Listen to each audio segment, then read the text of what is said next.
دا د هدایت مسیر حق د معرفت مسیر دا د هدایت مسیر حق د معرفت مسیر دا زموږ ولست ستر انعام د ژوند لاره. الحمد لله وحده والصلاة والسلام على من لا نبي بعده. أما بعد، أعوذ بالله من الشيطان الرجيم. وأقيموا الصلاة وآتوا الزكاة. وقال النبي صلى الله عليه وسلم: أرأيتم لو أن نهرا بباب أحدكم يغتسل منه كل يوم 5 مرات هل يبقى من درنه شيء؟ قالوا: لا يبقى من درنه شيء. قال: فذلك مثل الصلوات الخمس يمحو الله بهن الخطايا. رواه مسلم. زما د قدر ورونو، المنځ په اسلام کې ډېر غټ مقام لري او د اسلام په 5 بناو کې دوهمه بنا ده. الله جل شانه قرآن کریم کې بار بار امر ور باندې کړی او د لمانځه د حفاظت امر ورته کړی. د سورۃ البینه په 5م آیات کې الله جل شانه دا څرګندوي چې مخکینی امتونه هم په لمانځه سره امر شوي وو. سورۃ البینه 5م آیات کې الله جل شانه وایي: أعوذ بالله من الشيطان الرجيم. وما أمروا إلا ليعبدوا الله مخلصين له الدين حنفاء ويقيموا الصلاة ويؤتوا الزكاة وذلك دين القيمة. او نو امر سوي مخکنی امتنا مگر پدې امر سوي و چې د الله عبادت بکوي او اخلاص کوون کې به خالص الله لره به دین ګرځي، دین او عبادت به خالص د الله لپاره کوي. حنفاء د هر باطل څخه به حق ته رامائل وي. ويقيموا الصلاة او په دې امر سوي و چې لمنځونه دې کوي. ويؤتوا الزکاة زکاتونه دې ورکوي. وذلك دین القیم، او دا مضبوط دین ده. د آیات شریف څخه معلومه شوله چې لمونځ د مخکیني امتونو په دین کې هم و، هغه هم ور باندې امر سوي و. او لمونځ دا ډېر غټ شرف لري.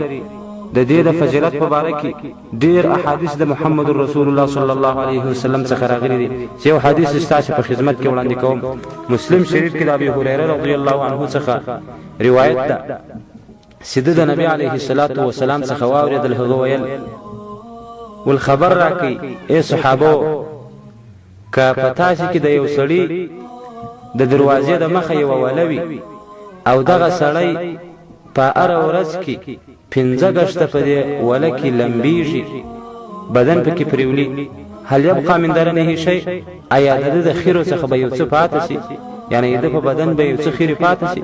صحابه ورته: لا يبقى من درنه شيء. د خیرو څخه به هیڅ هم نشي پاتې.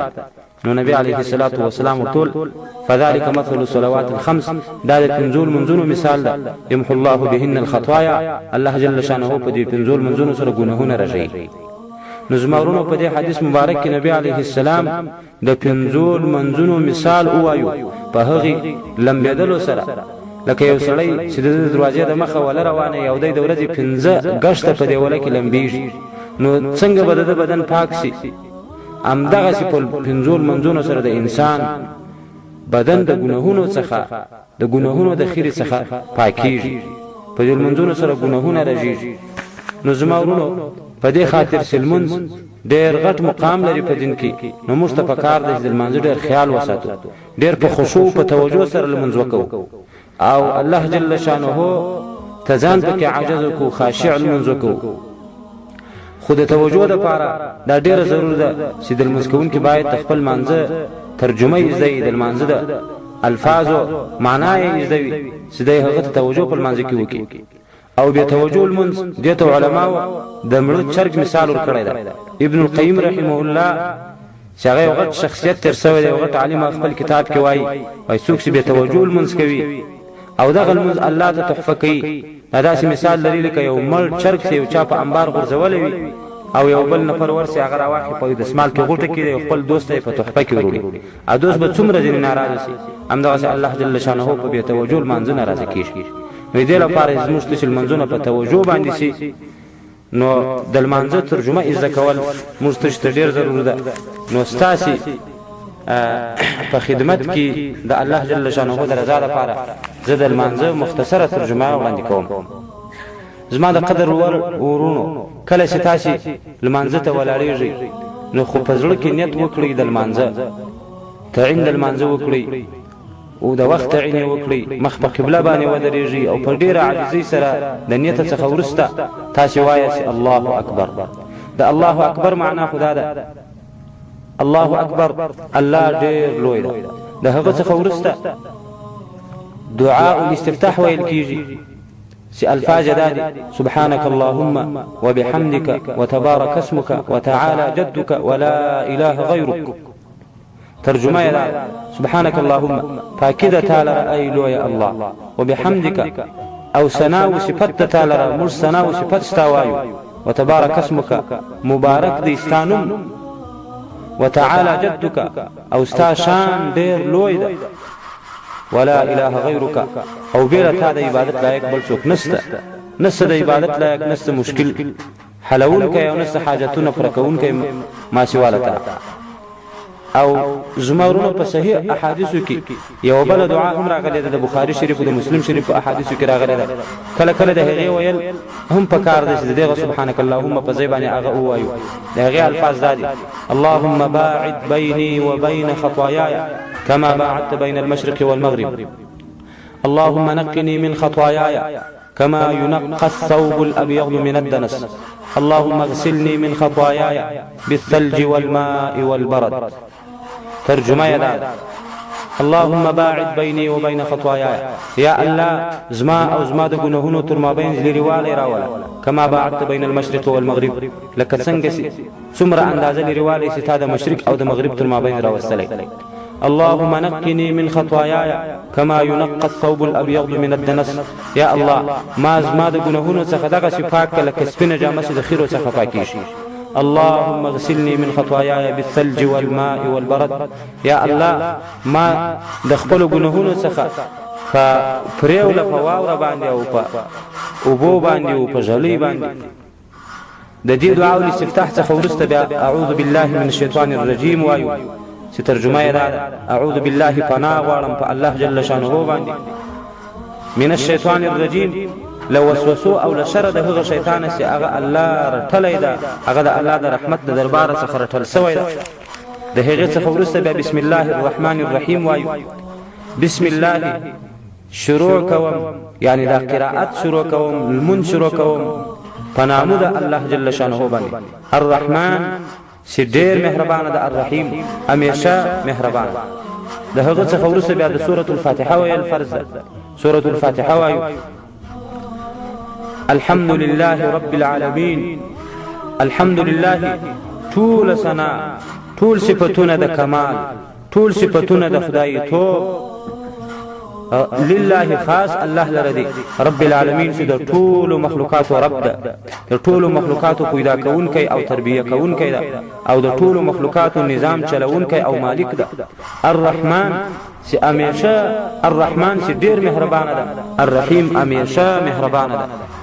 مالک یوم الدین مالک ده د قیامت د ورځې د جزاء د ورځې د هغې ورځې مالک ده چې په هغې ورځ کې الله جل شانه انسانانو ته د دوی د عملونو بدلې ورکوي نیکانو لره د دوی د نیکیو نیکه بدله ثوابونه ورکوي او بدانو لره د دوی د بدیو سزاوې ورکوي د هغې ورځې مالک ده.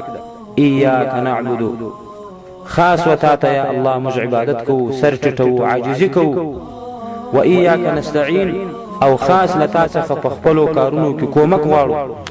اهدنا الصراط المستقيم هدايت وکو ومشتد الصراط المستقيم يعني روان مکړه یا الله الصراط المستقيم فاغه سیده لاره فاغه برابر لاره باندې سیده تکون کې تر تا پورې درسي. صراط الذين انعمت عليهم د هغه کسانو په لار روان کې چې تا په هغوی انعام کړی احسان دی ور باندې کړی چې هغه پیغمبران دي هغه د هغوی ملګری دي شهیدان دي او عام نیکان دي. غیر المغضوب علیهم نلار د هغه کسانو چې غضب سوی دی په دی باندې یعنی مم روانه و د هغه کسانو په لار په هغوی غضب سوی دی تا غضب ور باندې کړی دی لکه يهوديان ولو ضالین او نه لار د گمراهانو یعنی مم روانه و یا الله د گمراهانو پر لار باندې لکه عیسایان. او د سوره الفاتحه څخه ورسته امین وایو چې د هغه ترجمه ده یا الله دا دعا مو قبول کړه. د هغه څخه ورسته زمورونو یو سورت وایو خدا خبر یاد ساتي چې د سورت په سر کې بسم الله ویل پکار ده. نو د قران کریم هغه بهترین سورت چې قل هو الله احد سورت ده، امدا سورت زموږ ته عام ورونه چې دا هغه په منځو کې وایي، عام ورونه او عام خوندې هغه وایي. نو د هغه ترجمه کوو قل هو الله احد، وایا هو شان دا الله احد، الله یو ده، هیڅ شریک نه لري، په ذات کې یو ده، په صفاتونو کې هم یو ده، د دنیا په پیدایښت کې یو ده، د دنیا په نظام چلولو کې هم یو ده، او د انسانانو چې څه عبادتونه دي د ټولو لایق هم یوازې الله د بل څوک نشته. الله الصمد، الله به احتیاج ده، هیڅ چاته محتاج نه ده، بے اسباب بے مخلوقه په خپل اراده هر څه کولای شي، او مخلوق سره د اسباب د الله به اراده هیڅ هم نشي کولای. الله الصمد، الله به احتیاج ده، او نور ټول و الله ته محتاج دي. لم یلد ولم یولد، نه د څخه څوک پیدا شوی دی، ولم یولد، او نه دی د چا څخه زیږیدلی دی، ولم یکن له کفوا احد، او نسته دلره سیال او مثل هیڅوک، نه په ذات کې مثل لري او نه په صفاتونو کې مثل لري. د هغه څخه وروسته رکوع ته د تلو لپاره د انتقال په وخت کې الله اکبر وایو چې ترجمه یې وړاندې ذکر شوله. بیا په رکوع کې درې ګشته وایو سبحان ربي العظیم، سبحان ربي العظیم، پاکی د رب زما لره العظیم سلوی ده. او په صحیح احادیثو کې نور دعای او اذکار هم د رکوع لپاره راغلي دي، د هغوی ویل هم پکار ده چې د اذکارو په کتابونو کې د هغوی یادونه راغلي ده. یو ذکر له هغو څخه دا ده سبوح قدوس رب الملائکه والروح. د هغه څخه وروسته بیا قومیه ته پورته کیږو، او د پورته کېدو په وخت کې سمع الله لمن حمده وایو چې ترجمه یې ده سمع الله اوري الله جل شانه لمن حمده، د هغه چا حمد اوري چې هغه د الله حمد وایي، ثنا او صفت الله وایي، الله جل شانه یې اوري. او بیا په د ولال په حال کې ربنا لك الحمد وایو، یا ربنا ولك الحمد، چې ترجمه یې ده ربنا ایز مجربه لك الحمد، خاص تعالی د ټول صفاتونه د خدای توب، ټول صفاتونه د کمال. او په صحیح حدیثونو کې یو څلور الفاظ مور سره ستا د هغو ویل هم پکار ده. د ربنا ولك الحمد څخه ورسته حمدا كثيرا طيبا مباركا فيه، ترجمه یې ده ایز مجربه تعالی د ثنا او صفات، ډیر حمدا كثيرا، ډیر ثنا او صفات، طيبا پاک مبارکا فيه، برکت والا صفاتونه د کمال هغه ټول تعالی. بیا سجدې ته د تلو لپاره الله اکبر وایو، بیا په سجده کې سبحان ربي الاعلى درې ګشته وایو چې ترجمه یې ده سبحان پاکي د ربي رب زما لره الاعلى سلول ده او چت په هر لحاظ باندې، ذات هم لول ده تر خپل عرش لول ده بلا کیفه، او صفاتونه هم لول صفاتونه دي څوک د په مثال باندې نه دي. او د سجدې لپاره هم مسنون دعاګانې راغلي دي، مسنون اذکار راغلي دي، عام دعاګانې چې هغه صحیح الفاظ وي په عربي الفاظو باندې، هغه په سجده کې ویل سنت دي. یو حدیث مبارک کې راځي نبی علیه الصلاۃ والسلام وایي سجده کې دعاګانې کوي، سجده ډیره لایق ده په دې دعاګانې پکې قبول شي.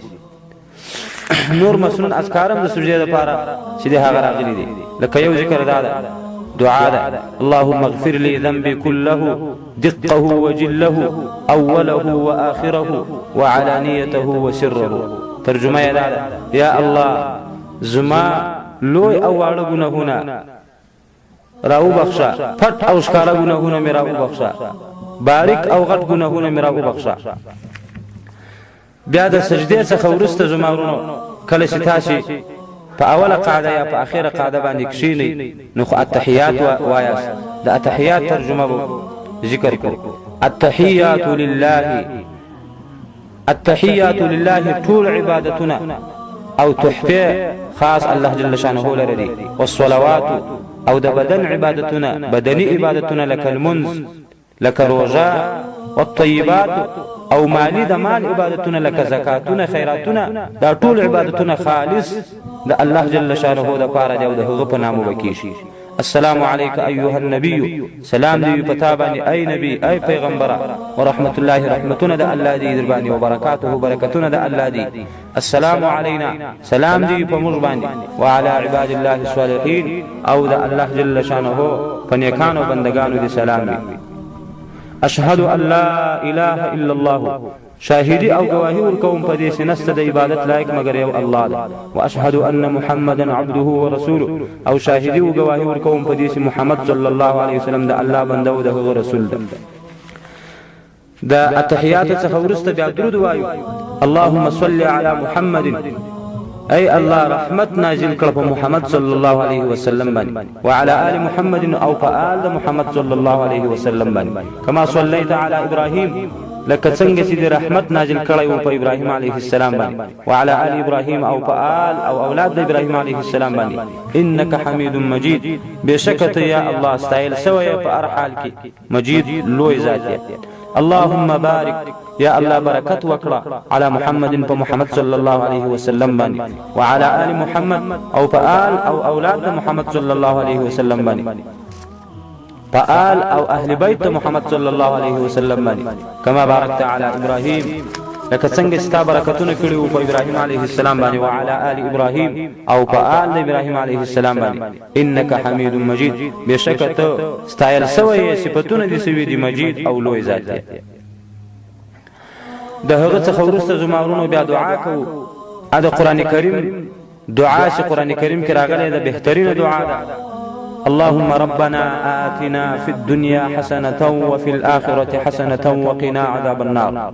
ترجمه دا اللهم يا الله ربنا اعز مجربا آتنا في الدنيا، راکړه و مشتف دنیا کې، حسنة نیک ژوند، هوسا ژوند، په عبادت کې ژوند، وفي الآخرة حسنة، او په آخرت کې راکړه حسنة حسنه، نیکی راکړه یعنی جنت راکړه، وقنا عذاب النار، او مساته لعذاب څخه د اور د دوزخ د عذاب څخه مو وساته.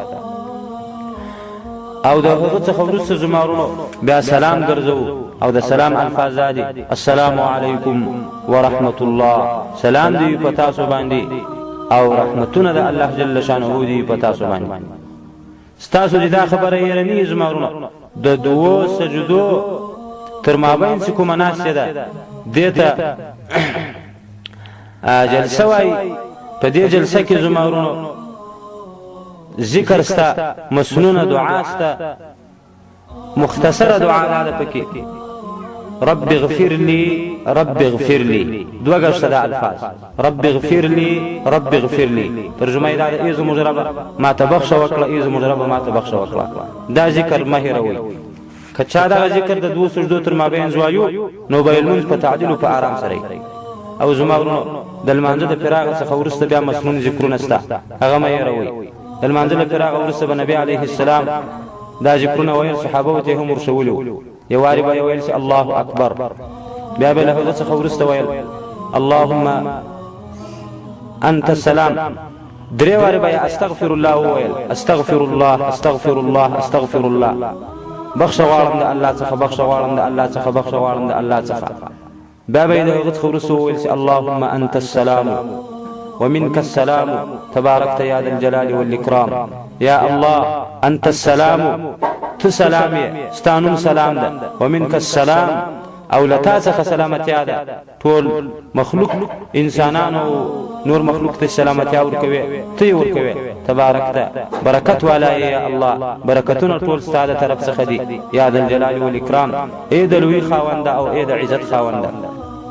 د دې څخه ورسته بیا نبی علیه الصلاۃ والسلام امدغه کلمه شریفه ویله، لا اله الا الله وحده لا شريك له، له الملك وله الحمد وهو على كل شيء قدير. ترجمه دا لا اله الا الله، نسد عبادت لایق مگر یو الله ده، وحده لا شريك له، سیواز دغه الله هیڅ شریک نه لري، له الملك وله الحمد، امدغه الله لرب چې د خاص تصرف واک او اختیار ده، وله الحمد، او ټول صفاتونه د کمال خالص دل لري، بل چا لره نسته.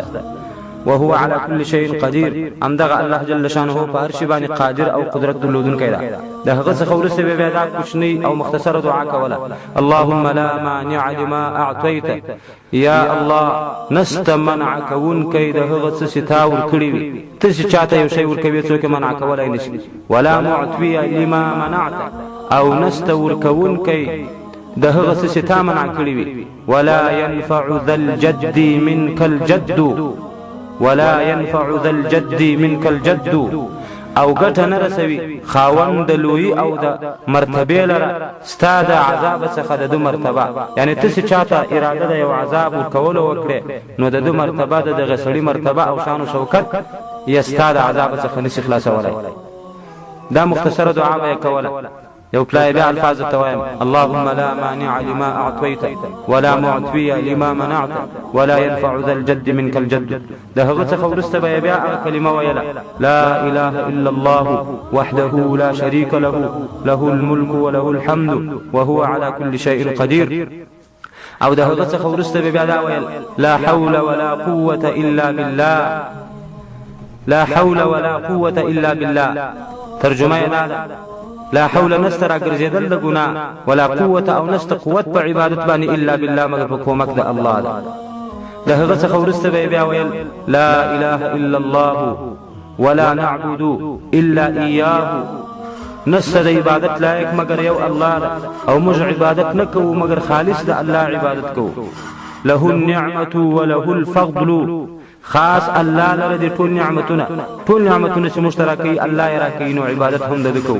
وله الفضل، او خاص الله لره د فضل ټول فضلونه چې د الله د خوا دي نو عبادت هم د کو د بل چا نه کو. وله الثناء الحسن، او خاص الله لره دي ثنا نیک ش صفاتونه خالص د الله دي نو ثنا او صفات الله وایو. بیا به د هغه څخه ورسته ویل: لا اله الا الله مخلصین له الدین ولو كره الكافرون. لا اله الا الله نست د عبادت لایق مگر یو الله ده، مخلصین له الدین مش خالص سون کیو الله لره د دین او عبادت خالص د الله د پاره کو. ولو كره الكافرون، قسم کافران دغه توحید نه خوشي. زمارونو د دې ذکرونو څخه ورسته به نبی علیه الصلاة والسلام درې شواري سبحان الله ویلا، درې شواري الحمدلله، او درې شواري الله اکبر چې دا ټول نه نیوي کیږي. په پای کې بیا سلام دشت بیا هغه کلمه ویلا: لا اله الا الله وحده لا شريك له، له الملك وله الحمد وهو على كل شيء قدير. سپورا سلسو او د دې څخه ورسته زماورونه د آیت الکرسی ویل سنت ده. آیت الکرسی حدیث شریف کې راځي څوک چې د هر مانځ څخه آیت الکرسی وایي نو د او د جنت تر مابین فقط دغه مرګ ده چې مړ شي بس الله جل شانه به جنت ته بیایي. او بیا د هغه څخه ورسته زماورونه د هر مانځ څخه ورسته دغه درې سورتونو ویل سنت دي. درې اخیری سورتونه چې قل هو الله ده، قل اعوذ برب الفلق ده، او قل اعوذ برب الناس سورتونه دي. د هر مانځ خورسته د درو سورتونو ویل سنت دي. خود سحر او د ماښام مانځ خورسته به درې غشته ویل کیږي، او له نور المنځ خورسته یو غشت. د قل هو الله ترجمه وړاندې ذکر سوله. د قل اعوذ برب الفلق او قل اعوذ برب الناس ترجمه به زه تاسو ته وړاندې کړم. خدا قاعده زمورونو تاسو په نظر کې ونیسئ چې کوم خلق سر المنځو څخه ورسره د درې سورتونه وایي په هغوی باندې د الله جل شانه په توفیق باندې سحر او جادو تاثیر نه ور باندې کوي، او همدغه چې هغه کور څخه شیطانان زغلي او کور څخه پیریانان زغلي کوم کور کې چې د منځو څخه ورسره د سورتونه ویل کیږي. اوس د قل اعوذ برب الفلق سورت ترجمه ته ورسئ.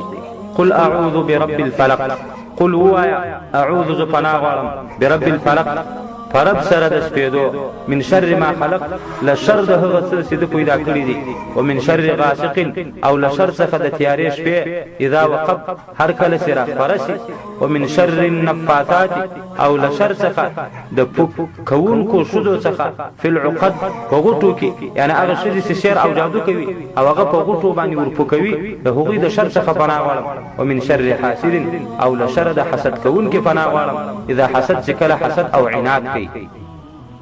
او د قل اعوذ برب الناس ترجمه بسم الله الرحمن الرحیم قل وایا اعوذ برب الناس پناه غواړم په رب د خلکو ملک الناس په بادشاه سره د خلکو اله الناس په معبود د خلکو من شر الوسواس لشر د وسوسې اچونکي شیطان څخه الخناس چې له وسوسې اچولو څخه وروسته شاته کیږي یعنی انسان ته وسوسه ورواچي بیا بیرته ځینې شاته شي کله چې انسان خراب کی بیا دی ځینې بیزار شي الذي اغه شیطان يوسوس في صدور الناس چې وسوسه اچوي په سینو کې د خلکو من الجنه لپیریانانو څخه او الناس یا د انسانانو څخه یعنی د پیریانانو د شیطانانو او د انسانانو د شیطانانو چې د خلکو په زړه کې وسوسه اچوي د دواړو څخه په الله جل شانه سره پناه غواړم الله جل شانه دې زموږ او تاسو منځونه صحیح منځونه وګرځوي او الله جل شانه دې رسخه قبول کړي ما عاجز د خپل دعاګانو څخه مې يروي د منځو څخه ورسته کومې دعاګانې کوي نو ما عاجز بندل رحم دعاګانې کوي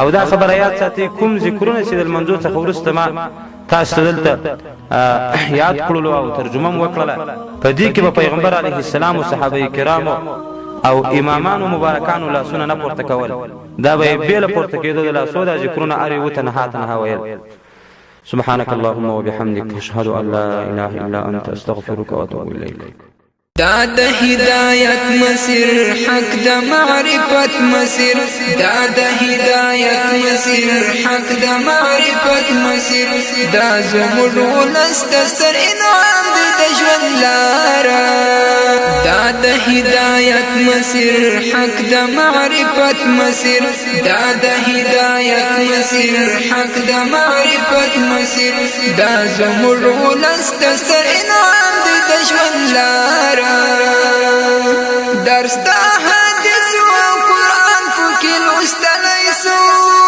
زان دا شریعت و حق لار پوها ولی سو ستوری پر اسمان دا دین وردی پر جهان دا دین ستوری پر اسمان دا دین وردی پر جهان دا دین زڑا دا حق پمینا معلومی جن گبتارا دا د هدایت مسیر حق د معرفت مسیر دا د هدایت مسیر حق د معرفت مسیر دا زموږ ولست ستر انعام دی د ژوند لاره